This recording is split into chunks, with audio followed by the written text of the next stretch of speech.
is the Business of Reselling podcast. I'm your host, Jessica Oman.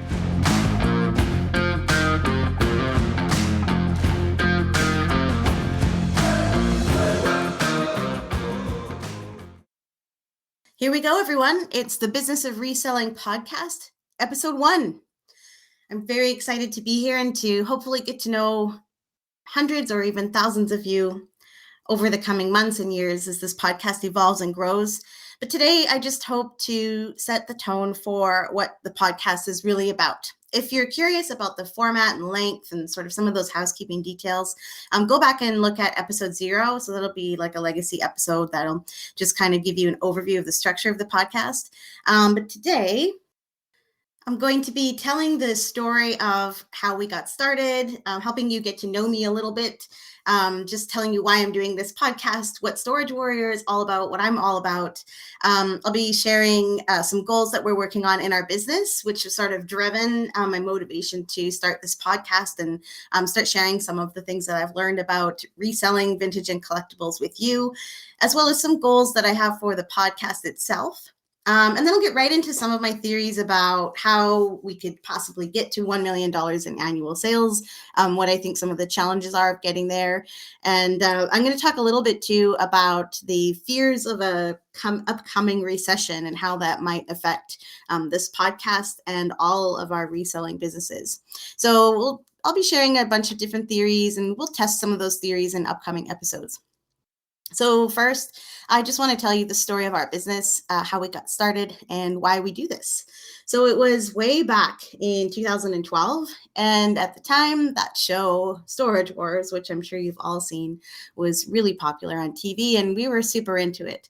So we started looking around at whether storage auctions happened in Metro Vancouver, which is where we live and operate our business. And it turned out that at that time, they did have some live auctions, and we found one and we went to it. I remember the auction having a lot of lockers, and it went very slowly. It took the bulk of a day to get through it all, and we bought the very last locker. I think we paid $200 for it. And inside, we found a lot of junk, which if you've also ever bought storage lockers at auction, you know these units are often about 80% junk. And we found a lot of that. But one treasure that was in there was a fairly large set. I think it was over 70 pieces of Royal Albert Old Country Roses. You know, it's a classic Royal Albert pattern. A lot of people collect it. Most of the pieces themselves are not individually super valuable, but as a set, this was a pretty good find. So for $200, I think we resold what we had in there for $700 or $800, and then we probably made a few $100s more on the other stuff that we found. And I remember the whole process being so messy. We didn't know what to do. We didn't really know how to sort stuff. We had to call a friend in with his car to come down, and then everything ended up in the living room. And our living room was just a disaster for 3 or 4 days while we figured out how on earth we were going to tackle the task of organizing and sorting these lockers. But nevertheless, and despite all those frustrations, we were totally hooked on it. We were like, this is the most fun we've ever had. So we started going to more auctions. We started buying more stuff to resell, and sort of just began as like a side hustle, bit of cash on the side. My husband was still working as a tree planter, and I was doing business consulting. So we thought those would remain our gigs for the foreseeable future. But over time, we found we wanted to dedicate more time and energy to reselling. We were just having a lot of fun with it, finding cool treasures, flipping things for really good money, meeting neat people. You know, there's so many aspects of the business that, you know, if you do this, are the things that keep you hooked on it.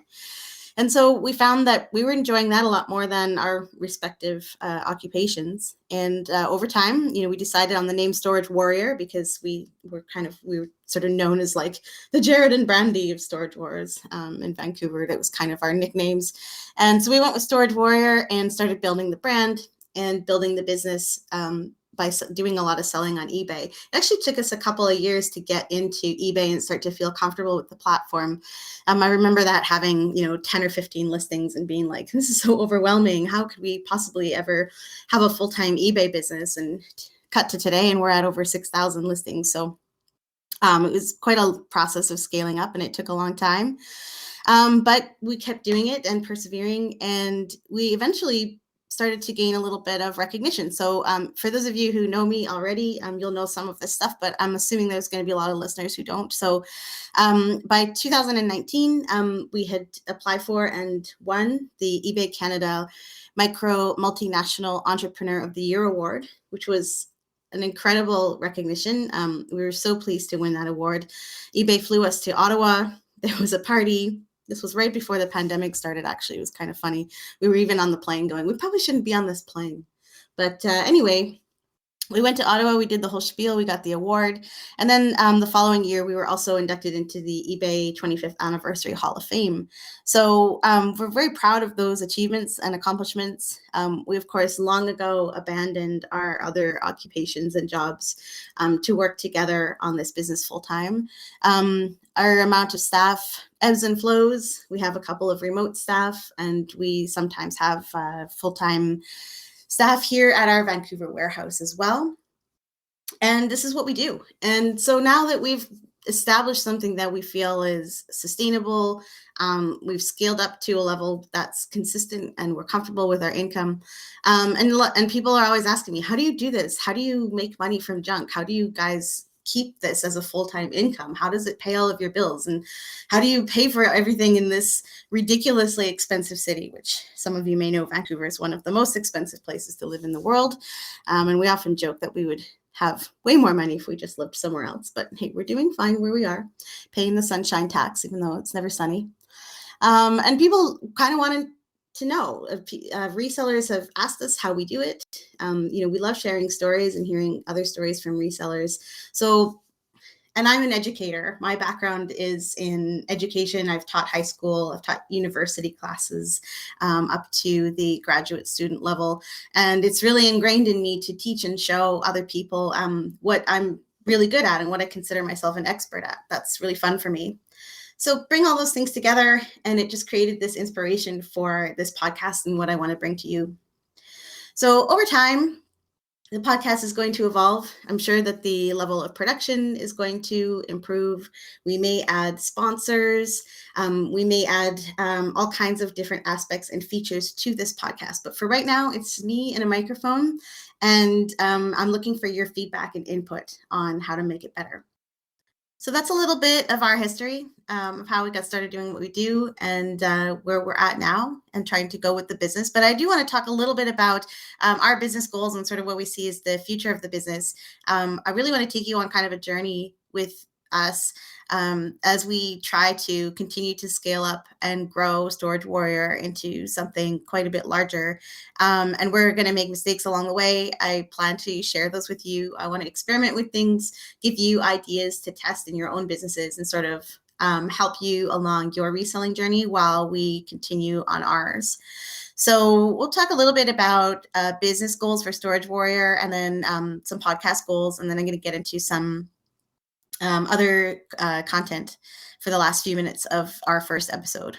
So people who know us in person know that we've been seeking this sort of elusive $1 million sales goal for a long time. There's lots of challenges to selling vintage and collectibles, and I'll talk about some of those in a second. It's very, very possible, and many people do sell $1 million or more in various parts of e-commerce, but vintage and collectibles has its own unique set of challenges, and we also may be a slight disadvantage just due to being in Canada. So it's something I'm going to loop back to and talk about a bit in a minute as well. So I don't know, you may be wondering, why is it so important or why does it matter? The goal may be slightly in vain, but I'm just genuinely curious if it's possible, because a vintage and collectibles reselling business, while it's a relatively straightforward model and very accessible to get into at a small scale, it's got some drawbacks to conventional scalable business models. And the biggest one that I see is the inconsistency in the amount, value, and type of inventory that you can procure. So as resellers, we don't have just a few suppliers we can typically rely on. So, by the way, in this podcast, I'm going to be bringing in lots of examples and research from business-related publications. I've got an MBA, and that's just where my mind goes. I go to business strategy to try and figure out our business problems. So I'm going to talk a little bit about supply chain, and I hope that I'm able to make it interesting for you. But one of the big challenges that I see as resellers of used goods is what I just said, that we don't have suppliers that we can contract with and get a consistent amount of inventory from. And so what that means is that we are not as easily able to do the same have the same kinds of marketing formulas, appeal to exactly the same kinds of customers. So we can't create these so-called sales funnels where we go from procuring the inventory to selling it to the customer in a consistent, repeatable, formulaic way, the way somebody selling new products could. So if we think about a typical new products business, I'll stick to collectibles because it's a category that I think a lot of listeners are going to know. But let's think about something like Funko Pop. Okay, lots of people sell Funko Pop, and Funko Pop, you can purchase the products from the distributor. You can put them on your website. You can have quantity listings. You can create Facebook ads around the Funko Pops that you have. You can go and do a Funko Pop marketing campaign. You can target your buyers very specifically and keep coming back to the same group of buyers who want to get their Funko Pops from you. So that supply chain is a very easy one to set up, and it's a very easy one to flow through, and it's a very easy one to maintain because you have a very similar set of products that you buy. You have a very repeatable process for marketing and advertising those products, and you're very likely to nurture a strong list of repeat buyers over time. And repeat buyers are much cheaper than marketing to new customers. I'll get into that in another episode sometime when we talk about marketing. But so for that reason, these types of new product supply chains are very, very simple. And then you can expand them and complicate them by bringing in other types of inventory if you want to. But the way we do it with vintage and collectibles reduces the efficiency of that supply chain by quite a degree. So this, if you're into selling used goods, you might get some stuff from garage sales. You might get some stuff from storage auctions. You may purchase things from estates or buy an entire collection. And from month to month and year to year, you're not necessarily going to have the same scope of products in your store. And so that means that if you get, say, as we did a couple of months ago, a big collection of model kits, now all of a sudden I got to go figure out, how do I sell model kits? How do I advertise model kits? Who are the types of people who purchase model kits? And I have to set up this whole sort of marketing funnel, or this thought process even, of how am I going to reach these customers? And to some extent, it is as simple as just putting these listings up on eBay and waiting for them to sell. But over time, as you sell more model kits, you start to realize, what are buyers looking for? Do they want things lotted up? What do they need in the descriptions? And so you're constantly learning and tweaking that until the next time you purchase a big collection of penguins, which just happened to me last week. We just got a big collection of penguins. So now I have to repeat that process again for an entirely new category. And so all of that adds time to the management of the business. Even with some products, you have to learn new ways of shipping that you may not be used to, new methods for shipping. You might have to set up new policies for shipping, just depending on the weight, the size of the item. So there's, this as experienced resellers, that, every time you have a new product category, your system has to adjust. And so for that reason, it can be challenging to scale up because you don't have a process where you just repeat the same process over and over again and just figure out how to scale up that one piece. It's not like an assembly line or something very simple. And I think that's one of the big challenges to getting to $1 million in annual sales when it comes to vintage, collectibles, and used goods. To me, this seems like the biggest barrier. So I'm always trying to crack this code, and I'm hopefully going to be able to learn how via this podcast, while also teaching you if that's something that you're interested in. So are there $1 million resellers already in vintage and collectibles? I'm guessing that there are. I follow a few YouTube channels and blogs and podcasts where I suspect that they might be selling 7 figures a year or more. I'm not sure. Just based on what those people discuss publicly, it seems very plausible that they are. But these sellers that I have in mind, who I'm not going to name today, but maybe hopefully in the future we'll have them on as guests. they're all in the United States. And that's another barrier that I see to reaching seven figures in sales, is just simply being in Canada. So if you're listening to this podcast from the United States, you may not be familiar with these types of obstacles. But one thing we have in Canada is atrociously expensive shipping.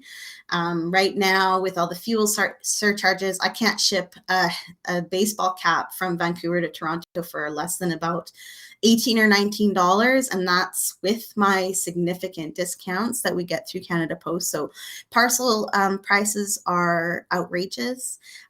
We have some ways to mitigate that if we're in large urban centers, but people in rural areas really are at the whim of Canada Post.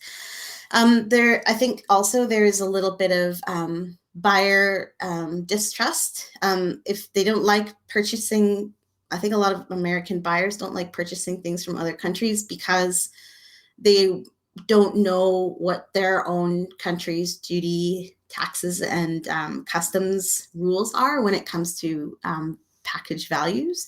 And so that can be a barrier, and it's not something that buyers are necessarily willing to reach out to a seller and ask about. So I think sometimes when people see things based in Canada or based in another country or being sold out of that, they just kind of, well, I'd rather buy something from within my own country because it's less complicated. So I think that those are probably genuine barriers, but I also see them in a sense as like limiting beliefs. Like, these are solvable problems. These are things that I don't think we need to hide behind and say that as Canadians, we can't reach this level of success because of this or that. I think these are just problems that, we continuously work on solving. And whether that means like lobbying with Canada Post to try and get better shipping rates, or putting templates in our listings that explain to American buyers that they don't have to pay duty if they're buying from Canada unless their package is worth $800 or more. We can educate our buyers in ways that sort of mitigate these types of risks. So I think being in Canada can have its disadvantages, but I don't think it's necessarily the big reason or a genuine barrier to seven figures. So that's kind of what our business goals look like. And these are some of the problems that I want to explore. And there are others that I hope I can, problems that I can solve to sort of get us to that goal. And if you're facing some of the same issues and problems in your reselling business, then maybe some of the ideas and things that we try can help you as well. So moving on to podcast goals. So very vaguely, I want to help more people do reselling business right. I see a lot of anxiety on public forums of people who are just getting into reselling or having some of the problems that newbie sellers tend to face. And there's a lot of stress and anxiety about reselling that I feel like doesn't need to be there. A lot of these problems we experience at the beginning of our reselling journeys actually have very simple solutions. And thankfully, the reseller platforms out there, the Facebook groups and even some of the YouTube videos have great solutions and offer excellent support to help sellers through these. But I do want to show people that this doesn't have to be an anxiety-provoking business. I want to show people that they have all of the control, even when the platforms that we use change their ways, ultimately forcing us to change ours. So we know there are challenges with using third-party platforms to sell. Platforms like eBay and Etsy and Poshmark will change their policies quite regularly, in fact, and we're forced to adjust our business practices every single time that those policies change, and which can be really frustrating. And the only alternative is to build our own stores through Shopify or something, which carries its own set of massive challenges in terms of audience building and things like that. So I want to demonstrate that even though we're in some ways at the mercy of these changes, we still always have aspects of our business that we can control. And it's more important that we focus on those than to get upset and fearful or anxious when these changes happen in these third-party platforms, because it will continue to happen. They're not going to stop. And so more specifically with this podcast, I'd like to build a community of thousands of resellers who are all sort of helping each other. I'd love to see at least 100 downloads per episode by the end of 2022, which sounds small, but it's actually pretty challenging to get a lot of downloads with podcasts. So tell your friends. And I'd also like to launch some sort of an e-product by the end of the year that's going to help other resellers, maybe an ebook or a small reselling course. So keep that kind of in the back of your mind for now. There'll be more on that later as we get the podcast a little bit more established. But those are some of the things that I would like to be doing with this show. Currently, there are no sponsors. I may seek them out later to sort of bring that into the business. And I will not do Patreon. I will not ask you for spare change to help support this podcast. Yes, there are costs to producing the podcast. I have subscriptions. I have, software that I need. There's definitely costs for transcription when I get into that, and all kinds of things. It costs money to produce a podcast, but I am not going to ask you to pay for it. I'm out here telling you that I have a multiple six-figure business that's very profitable, and this is me giving back to the community that supported me over the years. I'm not going to ask you for money to support me, making the podcast. This is free. This is for you, and I'm going to continue to have it that way. So I'm not going to do Patreon. I'm not going to do Buy Me a Coffee. I'm not going to do any of that. This is free. Okay. So moving on a little bit to some content that may be a little bit more reflective of what this podcast is going to be about. I want to start big with a big topic, and that is the scary, potentially, maybe, possibly looming recession. So as we move beyond the pandemic lockdowns and the world gets back to whatever normal is now, we are seeing a lot of interesting things happening economically. Interest rates are rising. Gas prices are whoa. There is a war. Inflation is higher than it's been in a very long time. And all of these things create fear. It doesn't matter if you're a reseller. It doesn't matter if you work in corporate, if you own a small business, whatever you do, these things are troubling. I mean, they are macro issues that you don't have a lot of control over. So I just want to talk for a few minutes, and I'll probably do a little more of this in upcoming episodes, especially if indeed we do get into a recession, to sort of bring you through how I think that might impact resellers. And I will, over time, start building in some research and data that's going to hopefully help you make decisions if these tough times are in fact coming. But for now, let me just talk a little bit about recessions and sort of my theories around them and how they might affect the reselling business. There's one that's very obvious, and it's one that has shown itself to be a thing in previous recessions, which is that when consumers do clamp down on their spending behavior in these economic downturns, they do tend to turn to used goods. So I've read anecdotally from resellers who went through the last recession, 2008, 2009, depending on the category of goods that they were selling, some of them actually did quite well because people were buying a little bit less new and looking to cut costs by purchasing used. So one possibility is that if we do see a recession, that we may see a resurgence in people purchasing used goods that they need. So I'm talking about like furniture, clothing, household goods, that kind of stuff that sort of forms the basics of our survival and our needs as people in society. People may be looking to buy that stuff used. So there could be opportunities for clothing resellers. There could be opportunities for people who sell tools, household appliances, furnishings, things that can be used in the home.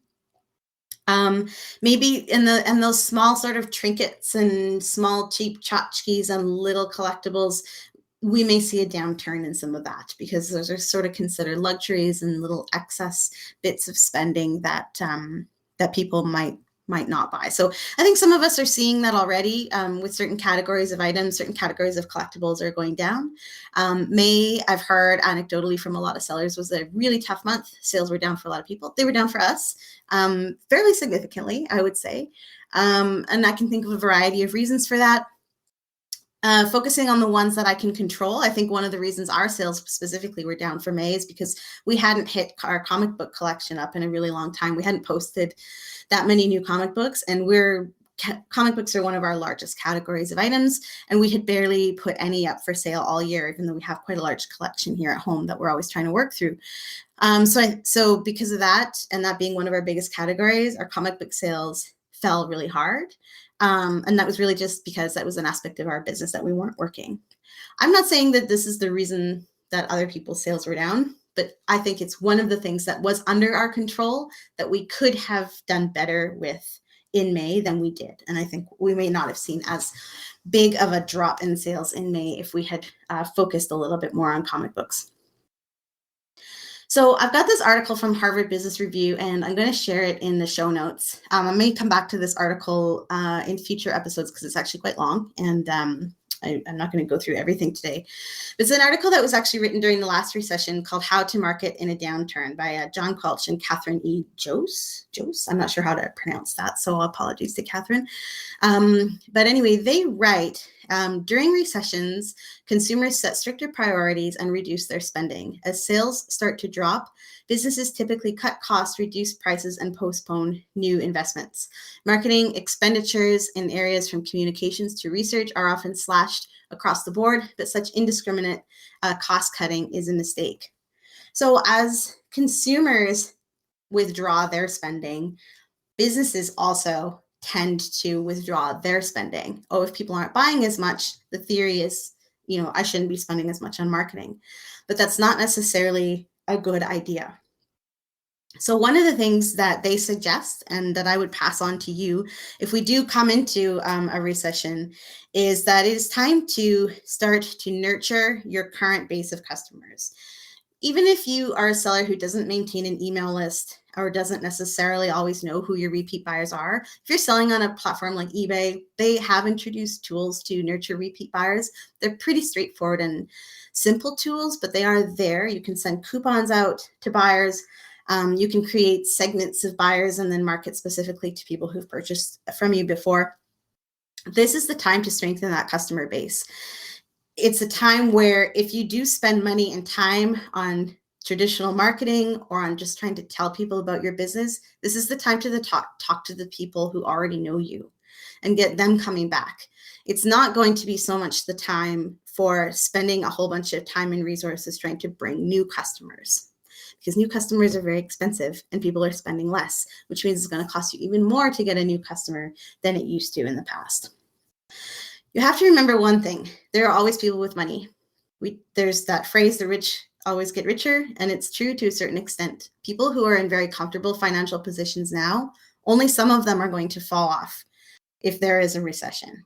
Many of them are going to be able to maintain or even increase their wealth. And a lot of those people with money are into collecting.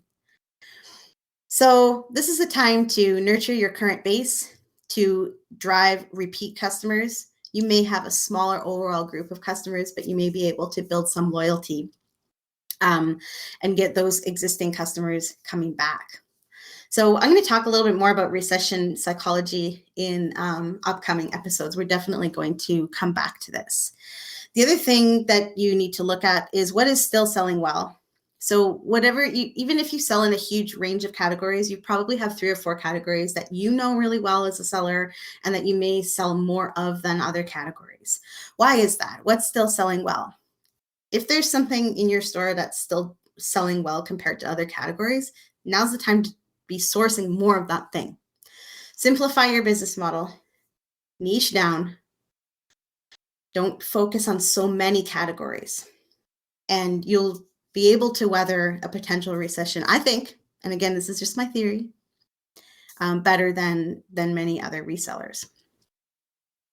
So we're going to come back to that in future episodes. I want to talk a lot more about how people act during a recession, why we don't need to be so fearful. I remember during the last recession, I had just finished my MBA and had just gotten out of university, and everybody was looking for jobs and nobody was finding any. And and I told everybody, I choose not to participate in this recession. And everyone was like, you're hilarious. Of course you don't have a choice. And I was like, I do. And, I went back to basics, went back to jobs that I knew I could get even pre-MBA, where my skill set was still in demand. And then I got them. I actually ended up with 4 job offers after my MBA during the 2009 recession. And I say that not to brag. I just say that because I think that these principles apply whether you're just a job seeker or whether you're a reseller. No matter what type of business or career you're looking at, you can sort of use these same ideas to continue to have success even where others aren't. So is $1 million in sales going to be possible if there is a recession? Whew. So that is a question that I cannot answer today. Um, I still think that if we were to come across a incredible collection of comic books, or just a really valuable collection in a category that we know really well and that we already sell a lot of, then I think we would probably not have a problem reaching our goal despite any potential economic downturn. So I think a lot of this is going to come back to sourcing, being able to find better stuff, find more expensive stuff with a higher average selling price, higher value items, that the people who will keep their money during this recession are still going to be able to afford to buy. Because remember, rich people are going to buy richer collectibles. So if you have more valuable things, you might actually do better in the recession. We have this idea that consumers only want to buy cheap stuff when there's an economic downturn, but it really depends on your audience. So my theory is, like, I want to find the wealthy collectors, figure out what they want, and then source the items that I can sell to them. So simple, right? Yeah, right. Not that simple. But the general principle is that you got to try and find a way to earn more money doing the same work. So scaling up is also about efficiency. So I already talked about the challenges in our businesses of building efficiency, but there are still lots of things that you can do to build it. And then growing your revenue per item or your average selling price is part of building that efficiency. So the last couple of years were really hard for us for sourcing. During the pandemic, we were having a hard time finding new inventory, and we were selling really well. So we had this weird problem. Now we see maybe sales are slowing down a little bit, but inventory is becoming more available. So hopefully I'll be able to test my theory of finding more expensive, more luxury collectibles, because I think that more people will be selling them off, and come back to you and let you know if that theory actually worked. So that's going to be it for today's episode, for episode 1. If you like this episode, please share it. Follow us on Instagram. We are Instagram storage_warrior. Send your friends over to businessofreselling.com. Get them signed up for the podcast list. And that'll give them all the information they need to get this podcast on Spotify, Apple, or anywhere that they get their podcasts. So I really hope that you are going to share this, and I hope that you're going to give me your feedback on what you'd like to hear me talk about, so I can really curate these episodes for you and exactly what you need.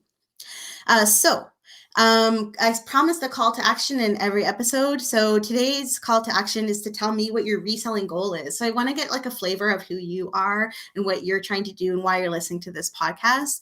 So what is your reselling goal? Is it revenue? Is it stuff? Is it like, what are you trying to do with your reselling business?